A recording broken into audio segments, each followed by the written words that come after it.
En este video vamos a hablar del capítulo 2 de Cisco, el cual se titula Configuración de un sistema operativo de red.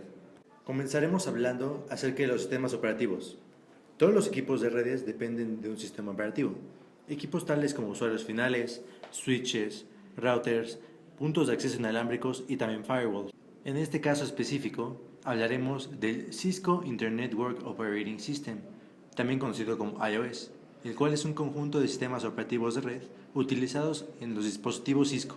En general, los sistemas operativos están conformados de varias partes, las cuales son Shell, una interfaz de usuario la cual permite hacer tareas; Núcleo, el cual establece la comunicación entre el hardware y el software administrando recursos para un uso más eficaz; y Hardware, el cual es la parte física de la PC. Las funciones de los dispositivos del iOS, tales como switch o router, son configurar interfaces, habilitar funciones de enrutamiento y conmutación. Todos los dispositivos de red deben venir con un iOS predeterminado, el cual debe de ser actualizable. La ubicación del iOS es en flash, la cual es una memoria de almacenamiento no volátil. En esta memoria se puede modificar o sobreescribir cuando sea necesario. Se pueden almacenar varias versiones del iOS y en conjunto con la memoria RAM determinan el iOS que se puede utilizar en aquel dispositivo. La iOS tiene varias funciones, pero las principales son las siguientes.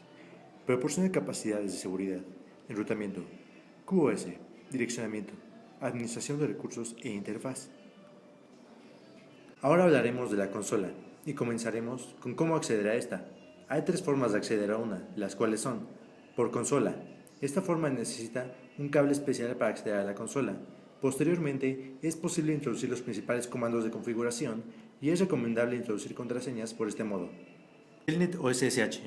El modo por Telnet sirve para poder acceder de forma remota a la CLU a través de una red, pero requiere servicios de red activos y que haya una interfaz activa configurada previamente. El modo SSH es similar a Telnet, pero utiliza más seguridad, cuenta con una autenticación de contraseñas más segura y utiliza encriptación. El puerto auxiliar. Esta es una conexión fuera de banda, utilizando la línea telefónica, y se puede utilizar en caso de ser necesario como puerto de consola. En un iOS de Cisco hay varios modos principales los cuales tienen distintas funciones. Estos son: modo exec. Este solo permite una cantidad limitada de comandos básicos. Modo exec privilegiado. Permite todos los comandos de control, así como la ejecución de comandos de configuración y administración. Configuración global, el cual te permite usar comandos de configuración global. Otros modos, los cuales te permiten configuraciones específicas en interfaces o servicios. Para navegar entre estos modos se usan los comandos Enable. Este permite acceder al modo exec privilegiado. Disable. Este saca del modo exec privilegiado. Y Exit. Te saca del sistema. La estructura de un comando de iOS se conforma en cuatro partes: la petición de entrada, el comando, el espacio y la palabra clave o argumento.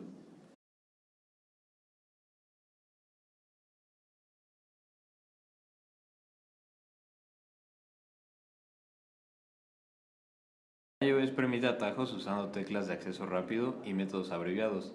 Estos son algunos de ellos. Tabulación. Completa el resto de un comando o de una palabra clave que se escribió parcialmente. Control R. Vuelve a mostrar una línea. Control A. El cursor se traslada al comienzo de la línea. Control Z. Sale del modo de configuración. Flecha abajo. Permite al usuario desplazarse hacia adelante a través de los comandos anteriores. Flecha arriba. Permite al usuario desplazarse hacia atrás a través de los comandos anteriores. Control 6. Interrumpe un proceso del iOS. Control C. Cancela el modo actual y sale del modo de configuración. iOS tiene varios comandos show. Estos permiten proporcionar información sobre distintas partes del sistema. Estos son algunos de los comandos show: show version, show flash, show interfaces, show processes, show running config, show ARP, show startup config. Ahora hablaremos de las ventajas de usar un switch. Centrémonos en lo siguiente: crear una red de dos PC conectadas mediante un switch, establecer un nombre para el switch, limitar el acceso a la configuración del dispositivo, configurar mensajes de aviso y guardar la configuración. Para los nombres de los dispositivos debe de haber ciertas reglas, las cuales son: los nombres deben de comenzar con una letra, no contener espacios, finalizar con una letra o dígito, utilizar solamente letras, dígitos y guiones, y tener menos de 64 caracteres de longitud.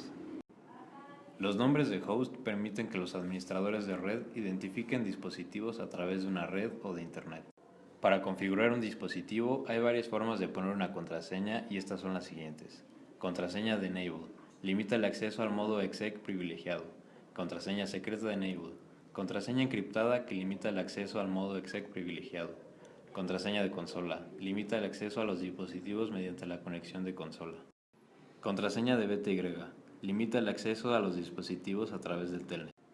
Para proteger el acceso a exec privilegiado, se debe usar el comando enable secret, ya que este proporciona mayor seguridad. Esto cambia en el modo exec simple.